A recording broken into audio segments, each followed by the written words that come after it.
علیکم ناظرین، بات کریں گے پاکستان اور فرانس کے مابین ماضی اور عالمی geopolitical, economics and defence relation کے بارے میں۔ لیکن اس سے پہلے فرانس کے بارے میں کچھ معلومات دینا چاہتا ہوں۔ فرانس یورپ کا ایک خوشحال ملک ہے جس کی آبادی لگ بھگ 7 کروڑ ہے۔ فرانس کی جی ڈی پی 2.65 ٹریلین امریکی ڈالر ہے، جو کہ سارے یورپ میں جرمنی اور برطانیہ کے بعد تیسرے نمبر پر آتا ہے۔ اسی طرح دنیا میں 7ویں نمبر پر آتا ہے۔ فرانس کا کیپٹل پیرس ہے، جو کہ دنیا کے خوبصورت ترین شہروں میں ان کا شمار ہوتا ہے۔ فرانس اپنے border Spain, Italy, Germany, Luxembourg اور بیلجیم کے ساتھ شیئر کرتا ہے۔ فرانس نے دوسری جنگ عظیم کے دوران امریکہ کے ساتھ مل کر بہت سی جنگوں میں حصہ لیا ہے۔ افریقہ اور عرب کے کئی ملک فرانس نے اپنی کالونی بنا لیے تھے، جو بعد میں وقت کے ساتھ ساتھ آزاد ہوتے رہے۔ ان میں سوڈان بھی آتا تھا، جو کہ براعظم افریقہ میں ایک بہت بڑا عرب ملک ہے۔ یہ کچھ معلومات فرانس کے بارے میں تھے۔ آپ آتے ہیں اپنے اصل ٹاپک کی طرف، جس میں ہم ڈسکس کریں گے پاکستان اور فرانس کے ماضی میں کس طرح ریلیشن قائم تھے اور آج اس میں کیا اتار چڑھاؤ آ رہا ہے۔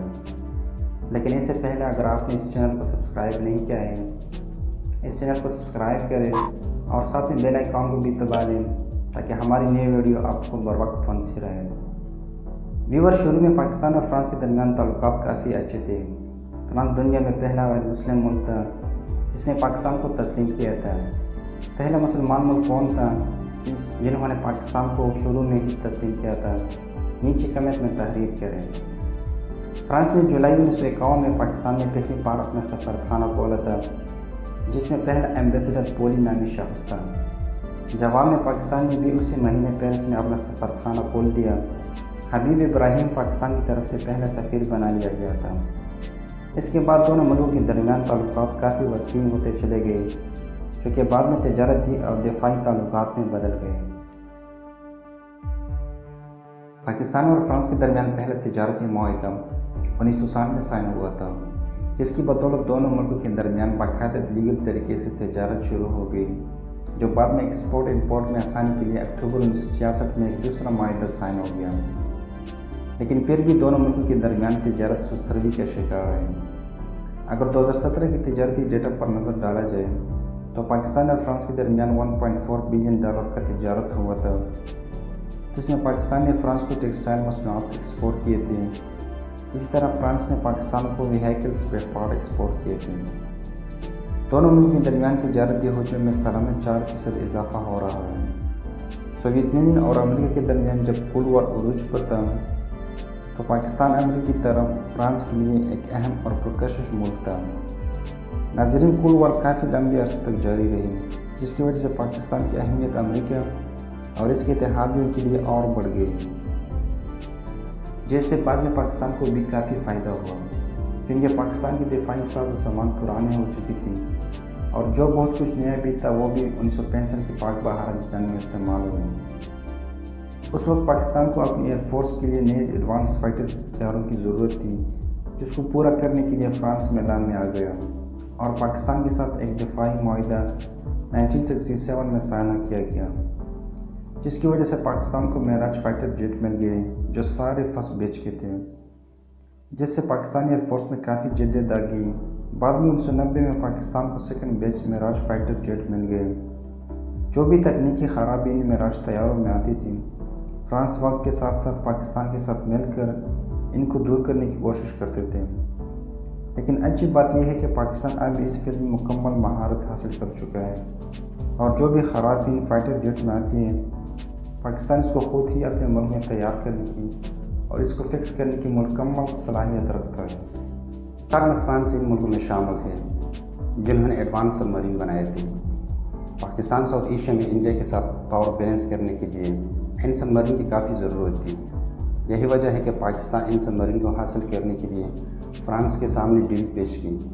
فرانس کی رضامندی کے بعد جدید جیٹلی سب مرینز پاکستان کو ملنا شروع ہو گئے، جیسے پاکستان کی سمندری سرحدوں پر کنٹرول کافی مضبوط ہو گیا۔ فرانس اپنی نیوی میں ان سب مرینز کو 1964 میں انجیکٹ کر چکا تھا، جس کے ذریعے وہ پورے میڈیٹرینین سی پر نظر رکھنے میں کامیاب ہو گیا تھا۔ یہ سب مرینز فرانس اور پاکستان کے علاوہ پرتگال، ساؤتھ افریقہ اور اسپینش نیوی بھی استعمال کرتا ہے۔ ان سب مرین کی سپیڈ 28 کلومیٹر پر گھنٹہ ہے، جو کہ 30 دن تک پانی کے اندر دشمن پر نظر رکھتے ہوئے رہ سکتے ہیں۔ ان سب مرین کو پانی میں ڈھونڈنا کافی مشکل کام ہے، لیکن کہتے ہیں وقت کے ساتھ ساتھ چیزیں پرانی ہو جاتی ہیں۔ یہی حال ان سب مرین کا بھی ہے، جو کہ عالمی ماہرین کے مطابق یہ سب مرین اب ماڈرن وار کی صلاحیت بالکل نہیں رکھتے۔ اس لیے پاکستان نے جدید چینی سب مرین کو حاصل کرنے کے لیے چین کے ساتھ معاہدہ کیا ہے، جس کے ذریعے پاکستان کو 2025 تک 8 سب مرین مل جائیں گے۔ 4 سب مرین چائناز میں بنائے جائیں گے، باقی 4 پاکستان کے ساتھ مل کر چائنا بنائے گا، جیسے پاکستان کو تکنیکی مہارت حاصل ہوگا۔ اب بات کرتے ہیں عالمی فورم پر پاکستان اور فرانس کے درمیان تعلقات کس لیول پر ہے، کون کس کو کتنا سپورٹ فراہم کرتا ہے، یا مخالفت میں کون آگے آتا ہے۔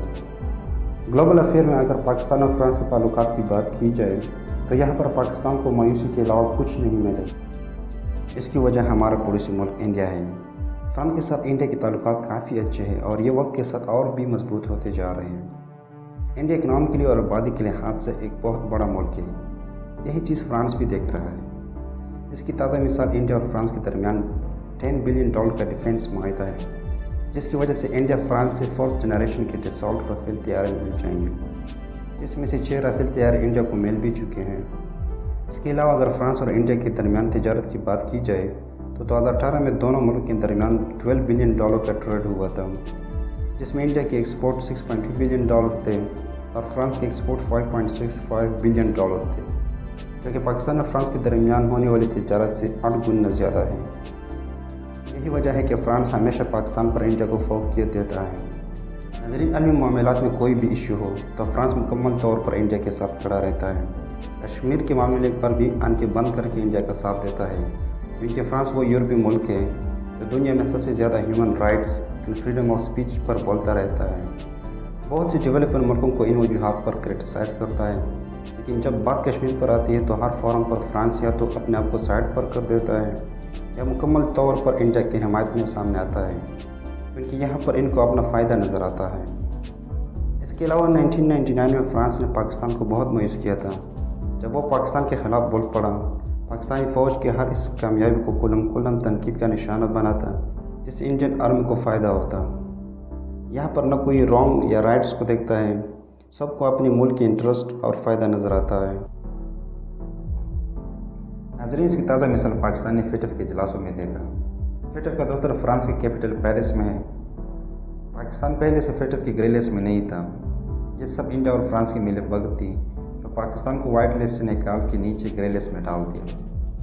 انڈیا تو اور بھی آگے جانا چاہتی تھی اس معاملے میں، لیکن چین، ترکی اور ملیشیا نے پاکستان کو گرے لسٹ سے ڈارک لسٹ میں جانے سے بچایا۔ اس میں کوئی شک نہیں کہ اس میں کچھ غلطیاں ہماری بھی ہیں، کیونکہ بہت سے ایسے ضروری قانون بنانے تھے جن کو پاکستان نے نہیں بنائے، اور یہ معلوم ہی نہیں ہو رہا تھا ملک میں کہ پیسے کہاں سے آ رہے ہیں اور کہاں جا رہے ہیں۔ لیکن پھر بھی یہاں سارا کریڈٹ چین اور ترکی کو جاتا ہے، جنہوں نے پاکستان کو ڈارک لسٹ سے بچا لیا۔ اب کچھ بات کرتے ہیں فرانس اور پاکستان کے درمیان موجودہ تعلقات کے بارے میں، جو نہایت عجیب موڑ پر آ چکے ہیں۔ لیکن یہ صرف پاکستان کے ساتھ خراب نہیں ہوئے، بلکہ دنیا میں سارے مسلم کنٹری کے ساتھ فرانس کے تعلقات کافی خراب ہو چکے ہیں۔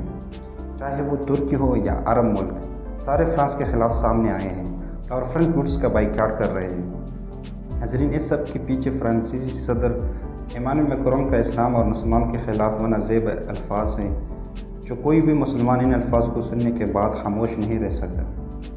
دوسری وجہ پیرس میں چھپنے والی میگزین ہے، جس کا نام چارلی ہیبڈو ہے۔ یہ ہفتے میں ایک بار شائع ہوتا ہے۔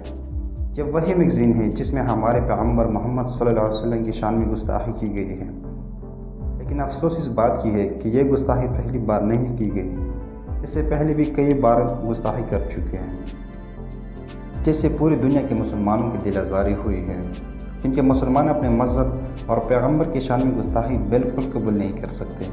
اس سے ہمارے احساسات اور جذبات جڑے ہوئے ہیں۔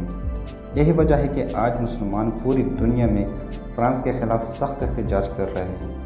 بعض ملکوں نے احتجاج میں فرانس گڈس کا مکمل طور پر بائیکاٹ کیا ہے، لیکن اس سب میں ترک کے صدر طیب اردوان سب سے آگے ہیں، کیونکہ انہوں نے فرانسیسی صدر ایمانوئل میکرون کو ڈائریکٹ تنقید کا نشانہ بنایا ہے، ان کو پاگل تک کہا ہے، جس کی وجہ سے فرانس نے ترکی سے اپنا سفیر واپس بلایا ہے۔